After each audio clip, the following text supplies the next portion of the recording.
So, I really haven't talked much about this tractor, but I'll do more about that later. Today's project is getting these front tires widened out. This tractor is currently set up on 30-inch rows, and we're not planning to plant with this tractor or really spray with it at the moment. So you can see how close these tires are, which means they got the steering stop where this thing does not turn worth a shit, to put it bluntly. When I chisel plowed that little bit with it, oh my god, it did not turn. So we gotta do something about that. So we're gonna dish these out, and I forget what, if we go in here or bolting back here again. I have to look at the book. And because I'd really like to keep the valve stems on the outside. It's just easier to check the air pressure and air them up than on the inside, but maybe we can just flip it to their tire. I don't know. But like I said, kind of want to keep the valve stem on the outside.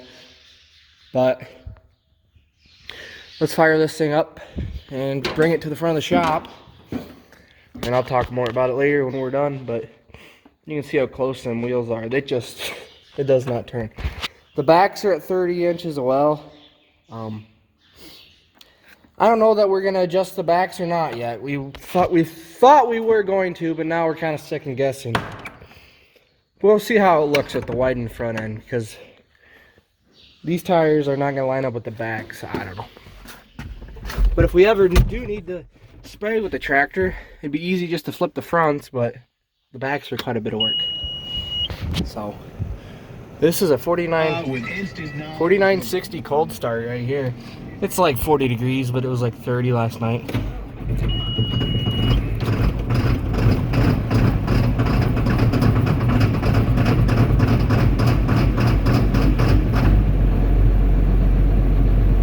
Not bad at all.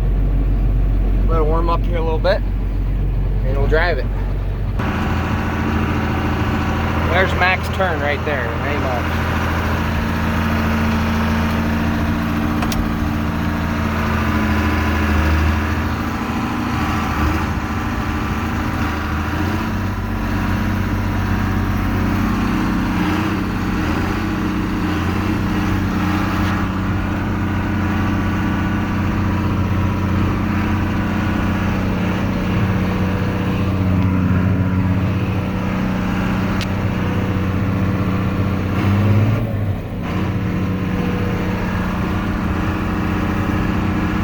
Here's max turning before, right there, that's max. I can't turn the steering wheel anymore.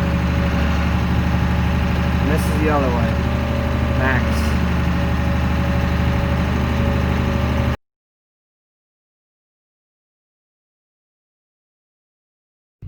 Well, a couple hours later, we got the front end widened out.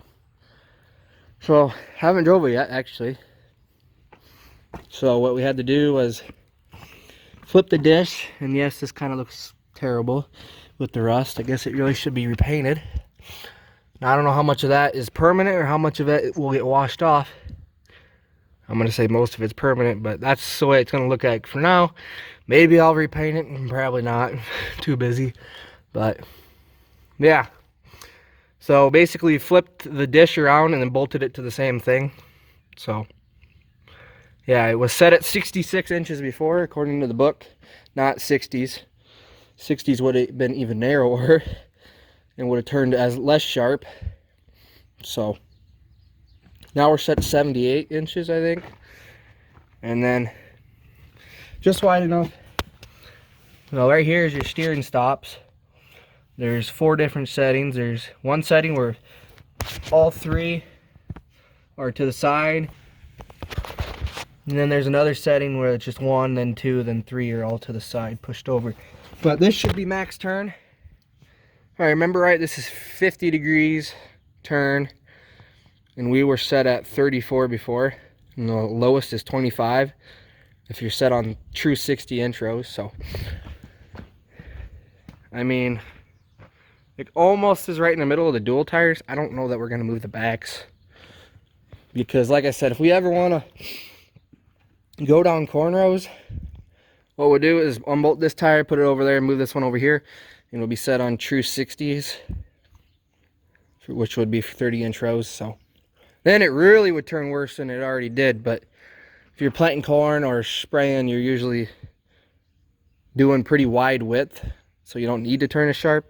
As with the chisel plow, you pretty much got to turn right back around onto the tractor lines. So yeah, let's go take her for a drive. It's a 93 4960. Everybody said I should have made a video before the other one, so I guess I am now. It does have a radar on it. Doesn't seem to be connected though, because the percent slip right up here doesn't work. So actually we'll leave this door open so you can hear it.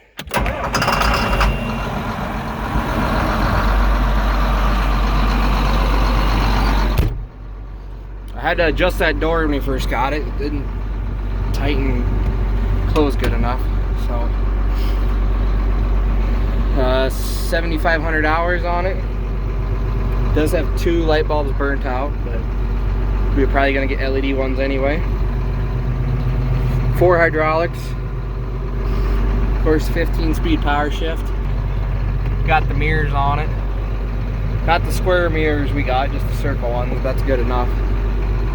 So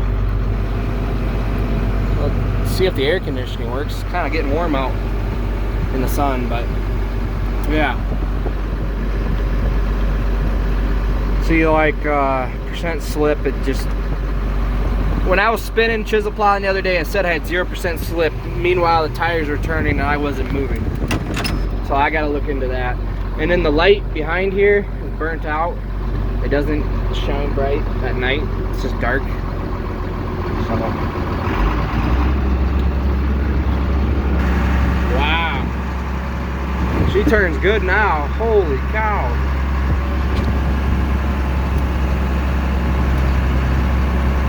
Not quite as good as the 50s, but a lot better than before.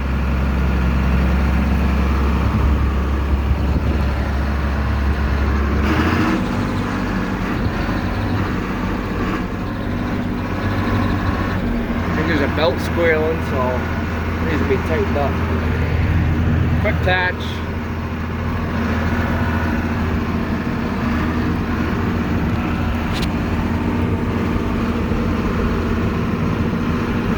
Front tires haven't fallen off yet.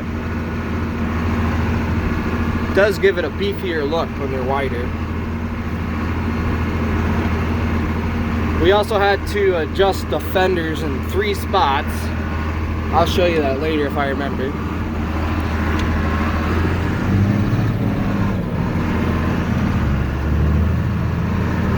Yeah, it dynoed out at 215 horsepower. That's what she's putting out. I guess they're rated 200 from factory.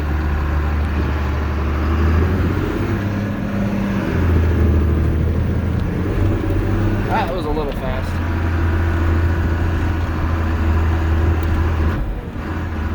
But yeah, pretty nice. New interior, good radio. Has the inside mirror.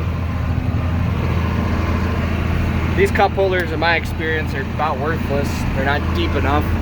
Hit a bump and your drink still falls over. But has the dash on it.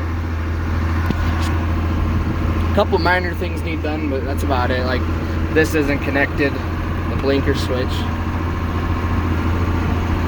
So yeah, the main thing is it didn't turn worth a shit, but we just got that fixed. I like it, you just shift up and just smoke comes right out. Rough.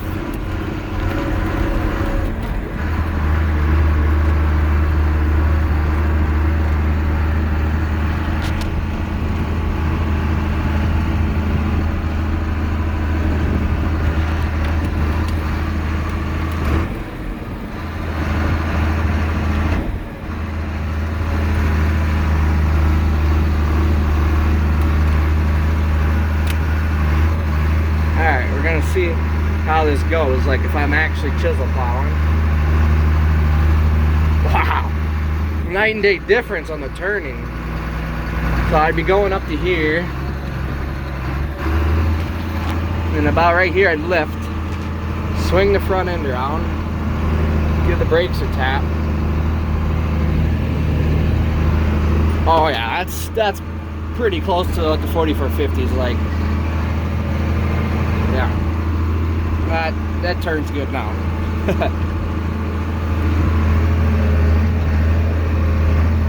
Wow. So the fenders were using these 4 holes. I had to pick it up and move it over. These brackets right here were on this side, so you had to unbolt them and move them over. And then up underneath here, these 2 bolts were in these 2 holes.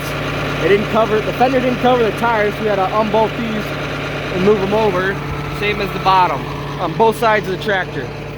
That took a couple hours to do all that.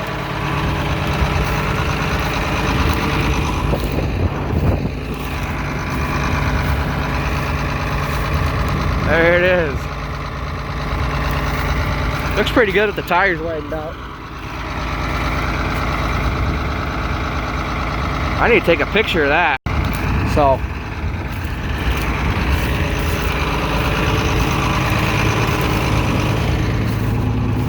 tires are in really good shape. This quick attach, it'll get real close to this tire. You can see there's a little groove on there since they're set real narrow. But it's already pretty well rubbed.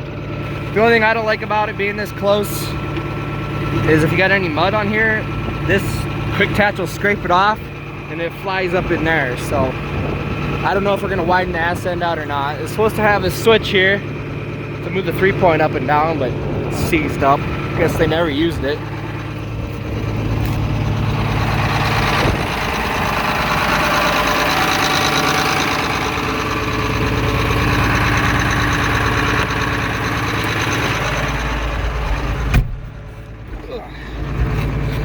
This is kind of a cool part, this switch here.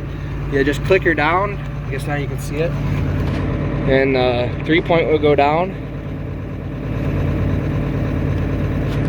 and then we click it like this and let go, and it just brings it up. So yeah, and this is your draft control settings, the height settings, this is how far you want it to drop down settings, everything like that. 50 series don't got them. I believe the 55s do. And then you can do your acreage, how wide your implement is, how many acres an hour you're doing. So maybe I'll play with that one time. And then you got your front wheel assist always on and auto. 50s are just on and off. So.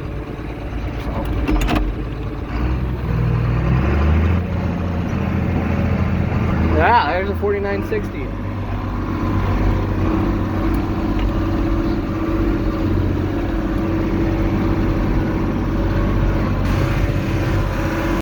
Also, if you know anywhere you can get this whole shank assembly for the chisel plow, so you can add 2 more, that's cheaper than buying them brand new.